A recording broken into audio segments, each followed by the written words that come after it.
नेता को नहीं बख्श रहे हैं और इस प्रकार से प्रताड़ित कर रहे हैं, आम मुसलमान की बात क्या करें। बुलडोजर चलते हैं, मुसलमानों के घरों पर चलते हैं बुलडोजर। किसी भी भारतीय जनता पार्टी को समर्थन। खान जी क्या संजय सिंह जी क्या मनीष सिसोदिया ठाकुर नहीं है? मनीष सिसोदिया के साथ किस तरह का बर्ताव कर रहा है जो आरएसएस में नहीं। वो ना ठाकुर, ना पंडित, ना बनिया, ना अहीर, ना इस देश का नागरिक। आरएसएस खुद को देश समझ रही है आज जब ये सत्ता में है। तो देखिए किस प्रकार से सत्ता का दुरुपयोग किया जाता है। आरएसएस से सीखिए, नरेंद्र मोदी जी से सीखिए। उत्तर प्रदेश देख रहा है कि किस तरह से आजम खान जी के पीछे पड़े हुए हैं। पहले तमाम मुकदमे लगाए, जब उन मुकदमों में बेल पर आ गए, ठीक है, उसके बाद अब डेट ऑफ बर्थ को लेके, ठीक है, और माता पिता और बेटे को, तीनों लोगों को 7 साल की सज़ा दे दी। इसमें नीयत को देखना है कि भारतीय जनता पार्टी की नीयत क्या है कि हर हालत में आजम खान जी को जेल के अंदर डालना है, क्योंकि उनका वर्चस्व इतने बड़े पैमाने पे उत्तर प्रदेश में। वे पूर्ण मुस्लिम समुदाय को संगठित कर भारतीय जनता पार्टी के खिलाफ सदैव समाजवादी पार्टी के हित में वोट बैंक जाता है। तो आप जानते हैं आजम खान जी उत्तर प्रदेश के मुस्लिम समुदाय के सबसे बड़े नेता हैं। उनको टारगेट कर कहीं ना कहीं ये राजनीतिक एक षड्यंत्र है। ये उत्तर प्रदेश की जनता को साफ तौर पर आज नज़र आना चाहिए। नियत देखने, बकरी चोरी का मुकदमा यार, बकरी चोरी का मुकदमा, जब आप किसी भी तरह से नहीं जीत पाए कानूनी तौर पर, जब वे जमानत पे बाहर आ जाते हैं, तो आपने देखा किस प्रकार से उनकी सदस्यता झूठे मुकदमों के द्वारा छीनी गई। न्यायपालिका ने जिस मुकदमे के तहत उनकी विधानसभा लोकसभा की सदस्यता छीनी गई, वह मुकदमा झूठा निकला।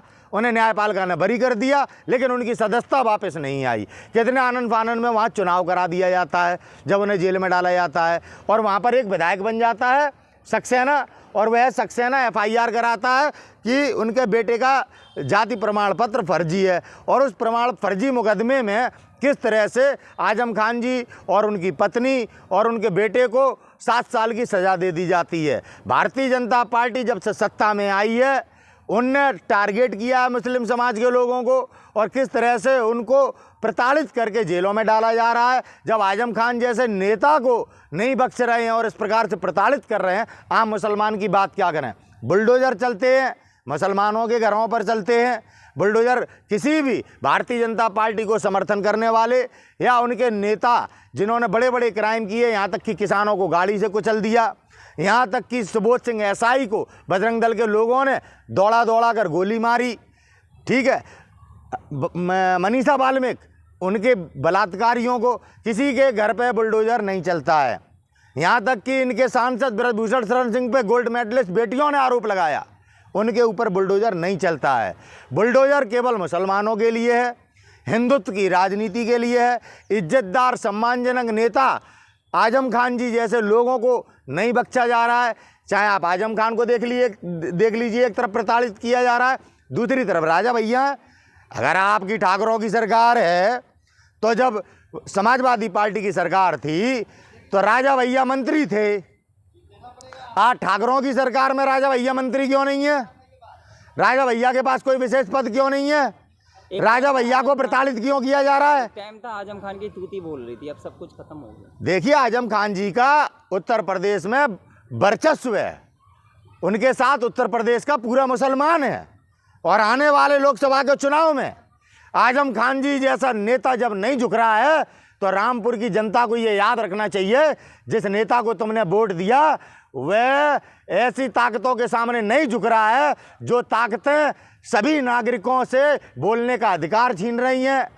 उनके सभी आज़ादी के अधिकार छीने जा रहे हैं, उनकी स्वतंत्रता पर हमला किया जा रहा है। ये रामपुर निवासियों को आज गर्व करना चाहिए कि आज उनका नेता ऐसी ताकतों के सामने सरेंडर नहीं कर रहा है। देखिए कैसे एक इज्जतदार नेता को प्रताड़ित किया जा रहा है। यहाँ हिंदू मुसलमान मत करिए, अकेले आजम खान जी प्रताड़ित नहीं है। कौन सा ऐसा जाति का नेता है जिसको कभी ईडी के माध्यम से, कभी सीबीआई के माध्यम से हैं, और कभी इनके बजरंग दल और आरएसएस के माध्यम से बदनाम करते हैं और फिर टारगेट करते हैं। एक तरफ राजा भैया की परिस्थितियां देख लीजिए, एक तरफ आप आजम खान जी की परिस्थितियां देख लीजिए, सेम ही तो हैं। राजा भैया पर खुलकर वार नहीं कर सकते क्योंकि वो राजपूत हैं। आजम खान जी पे खुल के वार कर सकते हैं, क्योंकि ये हिंदुत्व की राजनीति करते हैं, वो मुसलमान हैं। बस ये समझने की बात है। आजम खान वे नेता हैं जिनने रामपुर को और वहाँ की जनता को सम्मान दिलाया। आजम खान को जब जेल से शिफ्ट किया गया तो वो कह रहे हैं कि एनकाउंटर का डर सता रहा है उन्हें। बिल्कुल, आजम खान जी क्या संजय सिंह जी, क्या मनीष सिसोदिया ठाकुर नहीं है? मनीष सिसोदिया के साथ किस तरह का बर्ताव कर रहे हैं जो आरएसएस में नहीं?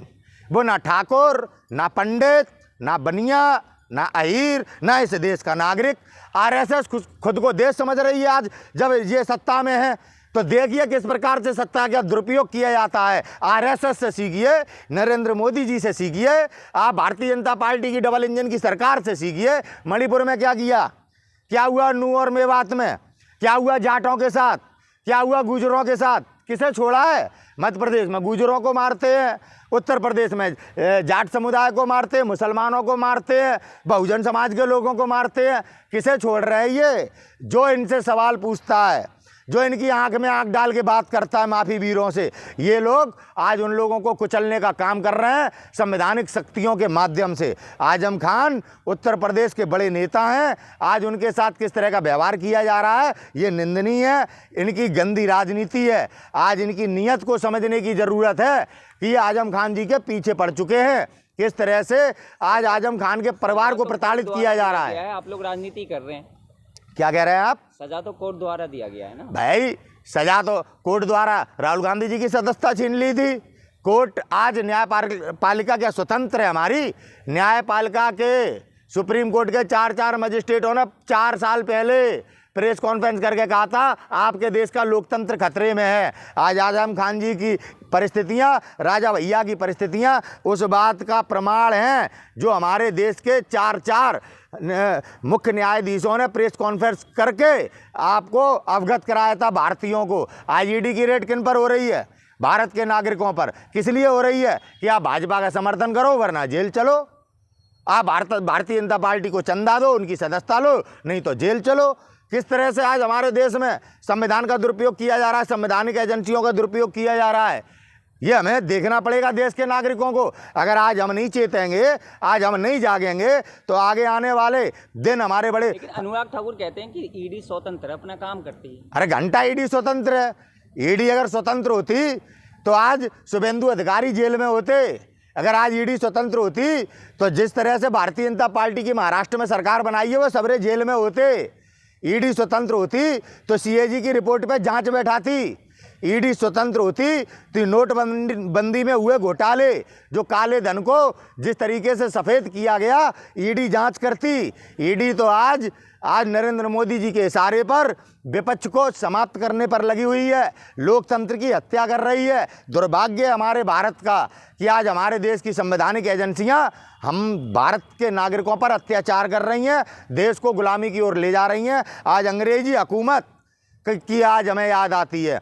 क्या कहते थे? इंदिरा गांधी जी की इमरजेंसी, मोदी जी के भारत में दी गई स्वतंत्रता इंदिरा गांधी जी की इमरजेंसी से भी बुरी है।